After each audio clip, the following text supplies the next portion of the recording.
Jeigu neturiu aš tų ritualų, nesu praktikuojantis krikščionis, netgi rutinos savo gyvenime neturiu.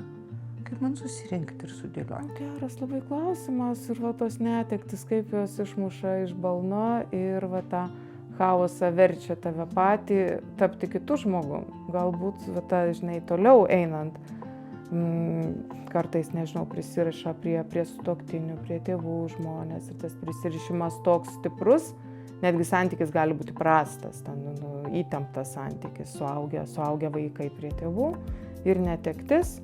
Ir nebėra kam priešintis. Tu turi pabaigti savo paauglystę, nes iki šiol draskei ten motinai ir tėvui akis ir pabaiga atėjo. Tu turi pats kažkaip struktūruoti savo dieną, pats prisiimti atsakomybę už save. Kartais tas nesibaigiantis gedulas gali būti apie tai, kad nenoriu, bijau eiti toliau vienas, bijau gyventi savo gyvenimą. Ritualus, tai čia kartais ir yra galbūt užduotis susikurti savo ritualą, atrasti savo rutiną.